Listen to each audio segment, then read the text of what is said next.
So today I wanted to go ahead and talk about some small things that made a huge difference in my life in medical school and beyond. Let's get into it. Alright guys, welcome to another episode in the MD Journey and the TMJ Show. My name is Laksh. I'm an internal medicine resident helping people just like you succeed on their medical journey with less stress. If you're new to the channel, go ahead and consider hitting that like button as well as that subscribe and notification bell to get 2 videos just like this on a weekly basis. But in today's video, I wanted to quickly share some of the smallest things that I did as a medical student, as a pre-med, that in retrospect I realized made the biggest difference in both my grades, my productivity, and just the quality of my life. So let's get into it.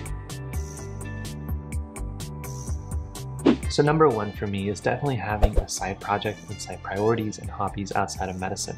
Now my biggest side project is doing the MD Journey, either through YouTube or the blog, but simply having something outside of medical school that allowed me to use my creative juices and to be able to build something from scratch really was motivating. Obviously for you, it doesn't mean you need to start a blog or a YouTube channel, but simply having something on the side that you can go ahead and use your energy towards that keeps you motivated when med school is bringing you down can truly make a difference when you go in the span of 4 years and now into residency. And the second biggest thing that made a difference for me is simply finding the time to do reading. Now, I have made systems on how to become a more efficient reader, how to read more books. I actually made a video that you guys can check out on how I am on the pace of now reading 100 books this year. Really, to be able to create systems to read more books, especially those not specifically talking about medicine, but are in other aspects of life that we don't get exposed to when you're training for as long as we do. Things like finances, business, investing, personal growth, personal development, public speaking. Those are all skills that I've now learned through books, and I learned through 4 years, now 5 years into residency. So definitely check out the video and the episode on how to read more books in a year and the resources I love to use. But if you're not reading or if you don't feel like you have time to, check that video out and try to make that a consistent habit in your daily life. And number 3 for me is huge to become as productive as I'm able to be, and that is having daily systems. And daily systems essentially means there's a process on how I do the most important parts of my day. That includes waking up, winding down, as well as doing things like how I plan my day, how I intend on being productive, what that means. There's essentially a system on how each of those phases goes. So for example, as part of my morning routine for starting the day, the night before I'm writing at least 3 priorities I want to get done. You can consider them to be goals, but they are the most 3 important things that I want to be done in that day. And that way in the next morning, if I feel like I want to get 101 different things, I'd simply look at my phone and say, well, what did you decide yesterday were going to be the most important 3 things to do? And that way it keeps me focused, and every single day I'm getting a little bit closer to my end goals. So if you feel like your days are always a little unpredictable, you have good days and bad days, find the elements in the good days and ask yourself, how can you make them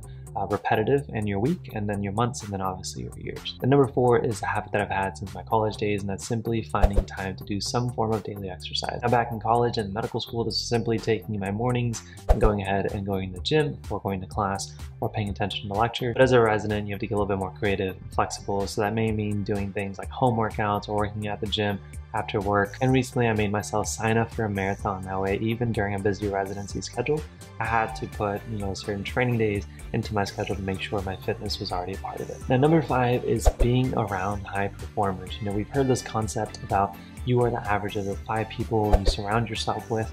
In the medical school and pre-med and residency, that's also true. So ask yourself, what kind of person do you want to be, and what kind of people are you around?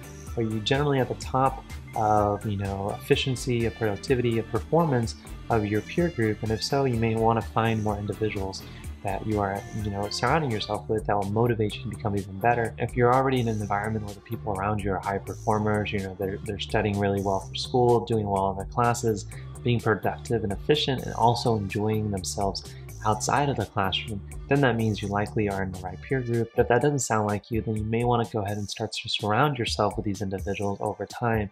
That way you can become motivated and become better. Now the next small thing that I've really started to do in residency is to limit the amount of time on my cell phone. As my free time is becoming less and less available and more precious, I'm finding the time that I've been spending on my phone usually feels wasteful. Sometimes I regret doing it, and instead I could have done something else that had been more fulfilling during that free time. If you feel like you're spending a lot of time on your phone, or if you're not sure, I encourage you to go ahead and log onto your Instagram account. It will tell you how many hours you've been spending on Instagram and social media throughout the week. And if that number scares you, then maybe you want to go ahead and start finding certain times of your day, of your week, where you just put your phone on do not disturb, or what I like to do when I wake up, I just turn my phone off because I'm already up, I don't need my alarms. And that way I'm not like browsing through social media as the first thing I do on a daily basis. And I try to do something similar at the end of the day. That way I can be productive at the start and the end of the day. And that way I feel like my day has gone according to my plans and not by the distractions of what's going on in the world and the lives of others. And the last thing I'll leave you with is something I call the 1% mentality, which is trying to improve a little bit every single day to where you're able to get, half to 1% improvement on a weekly basis, which is about 52% on a yearly basis. And that slowly starts to compound. And you can start this with a specific skill or specific habit, but ask yourself, how can I become 1% more effective this week than I was last week?